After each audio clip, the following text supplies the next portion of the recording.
So how I got interested in virtual reality therapy for pain medicine. So there is a woman, her name is Jane McGonigal. Jane McGonigal is a game designer in the Bay Area. And she tells a story about how she suffered a freak concussion. She was in her kitchen and she had an open cabinet and she bumped her head and went through all of the post-concussive syndrome, so delayed healing, headaches, depression, memory issues, memory loss. And she had a whole host of support people around her that wanted to help her but didn't know how. And there was a lot of fear associated with actually improving and getting better. And pain was a big component of her syndrome. So what she decided was to do what she knew best, and that was create a game called Super Better. And it allowed her to use her knowledge of health and wellness and how to actually get people better, and then use it for herself. And it was an interactive game, so it allowed her family to be part of the solution, allowed her friends to participate in her healing, and gave her a lot of self-control.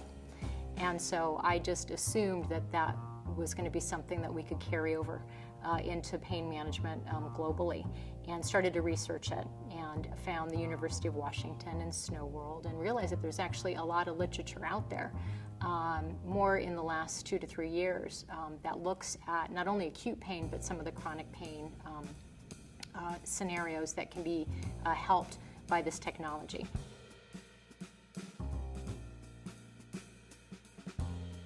So virtual reality, in terms of how it relates to pain management, is a perfect combination of technology and real-life pain management.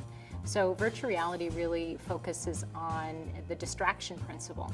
So helping take care of patients by taking them away from the cognitive basis of the pain experience and really orienting them or introducing them to an alternate reality that will be therapeutic.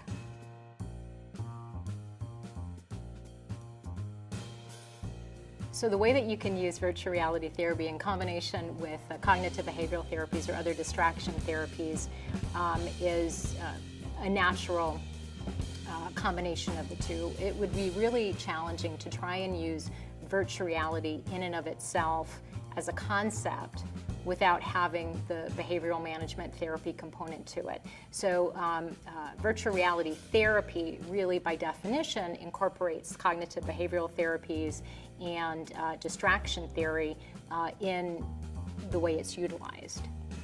So an example would be you have a patient that suffers with complex regional pain syndrome who is fearful about using the limb that's affected for pain. And so you want to introduce to them a distraction, but you also want to utilize kind of the behavioral component to it. So your distraction may be a video representation of a non-affected limb, or their alternate limb as a non-affected entity, and then give them cues or suggestions through your cognitive behavioral therapy about how they can best then take in the suggestions or the cognitive part and make that part of their reality.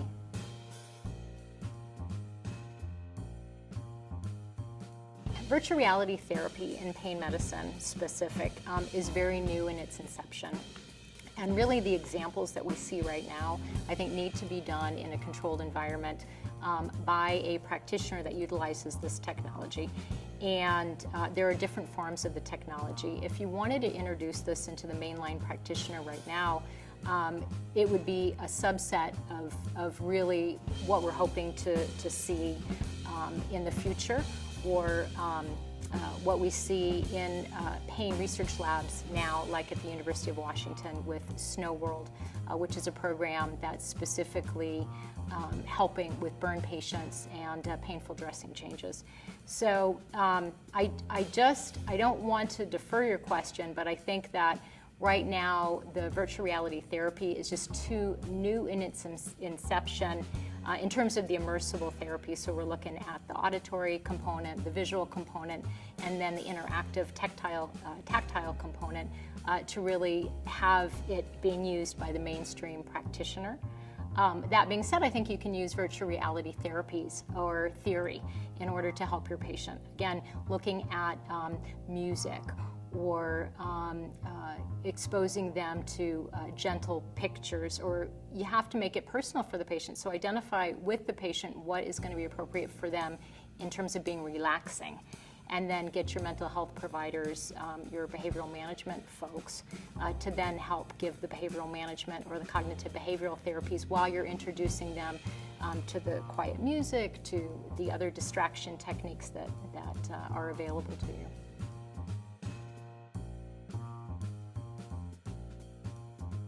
So your question, what do I see for the future of this? What I see is that we need to do a lot more controlled studies, particularly with chronic pain management, utilizing this technology. We need to see the technology advance so that it's more cost effective to use, because right now the technology, and like we talked about earlier, being able to have to send a patient to a facility versus something that they can do at home are light years away from each other. So you need to make it usable, you need to make it cost effective, you need to be able to get the patient's buy-in and get practitioners' buy-in, so make it more mainstream. And the way that we do this, the way that we get the practitioners' buy-in to it, is we do more studies on it and more research on it. So I see it in evolution. I see that as the technology improves, that we're going to have more access to it.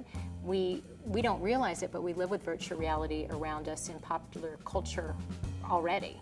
So it's just those thinkers and those decision makers in the pain world being able to then do studies that actually use this technology to prove its efficacy.